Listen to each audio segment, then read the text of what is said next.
Hello guys, Aadujeevitham എന്ന സിനിമയുടെ ചെറിയ റിവ്യൂ നമുക്ക് നോക്കാം. ഒരു ഗംഭീര ദൃശ്യാനുഭവം തന്നെയാണ് ഈ സിനിമ. പൃഥ്വിരാജ് എന്ന നടൻ്റെ നജീബ് എന്ന കഥാപാത്രത്തിൽ അദ്ദേഹം ജീവിക്കുകയായിരുന്നു എന്ന് പോലും നമുക്ക് തോന്നിപ്പോകും. ഗോകുൽ എന്ന പുതുമുഖ നടൻ്റെ അതിഗംഭീരമായിട്ടുള്ളൊരു പെർഫോമൻസാണ് ഈ സിനിമയിലൂടെ നമ്മൾ കാണുന്നത്.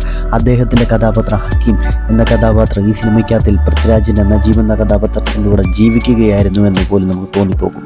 അമല പോളിൻ്റെ സൈനു എന്ന കഥാപാത്രത്തിന് ഈ സിനിമയ്ക്കകത്തിൽ അധികം സ്ക്രീൻ സ്പേസ് ഒന്നും ഇല്ലെങ്കിലും അവർക്ക് കിട്ടിയ കഥാപാത്രത്തെ അമല പോൾ അതിഗംഭീരമാക്കി തന്നെ നമുക്ക് മുന്നിലേക്ക് എത്തിച്ചിട്ടുണ്ട്.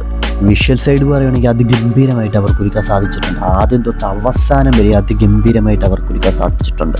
ഈ സിനിമയിലെ ബാക്ക്ഗ്രൗണ്ട് സ്കോർ അത്രത്തോളം അങ്ങോട്ട് ഓക്കെ ആണോ എന്ന് എനിക്കൊരു സംശയമുണ്ട്. നിങ്ങളുടെ അഭിപ്രായം നിങ്ങൾ താഴെ കമൻറ്റ് ചെയ്യുക. ഒരു സ്ഥലത്ത് പോലും നമുക്ക് ഒരിക്കലും ലാഗ് അടിക്കത്തില്ല. അതാണ് ഈ സിനിമയുടെ ഏറ്റവും വലിയ പോസിറ്റീവ്. 16 വർഷത്തെ കഷ്ടപ്പാട് ഒരിക്കലും പാഴായി പോയിട്ടില്ല. അത് 100% വിജയത്തിലെത്തിയിട്ടുണ്ട്.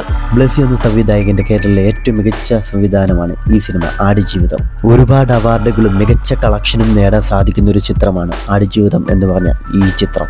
പാട്ടുകളെ കുറിച്ച് പറയുകയാണെങ്കിൽ 2 പാട്ടുകളും അതിഗംഭീരമാണ്. ഈ സിനിമയിൽ ഒരു സീൻ കാണുമ്പോൾ നമുക്ക് മനസ്സിലാവും പൃഥ്വി എന്ന നടൻ എന്താണ് എന്നുള്ള കാര്യം.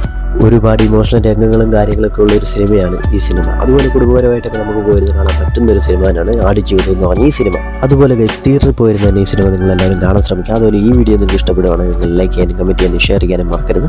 ചാനൽ ഇതിട്ട് സബ്സ്ക്രൈബ് ചെയ്യാത്തതാണ് സബ്സ്ക്രൈബ് ചെയ്യുക. തൊട്ടടുത്താണ് ബെല്ലൈക്കൺ വീഡിയോ ഞാൻ ചെയ്ത ഓരോ വീഡിയോ നോട്ടിഫിക്കേഷൻ നിങ്ങൾ ചെയ്യേണ്ടത്. അപ്പോൾ അടുത്ത വീഡിയോ കാണുമ്പോഴേക്കും ബൈ.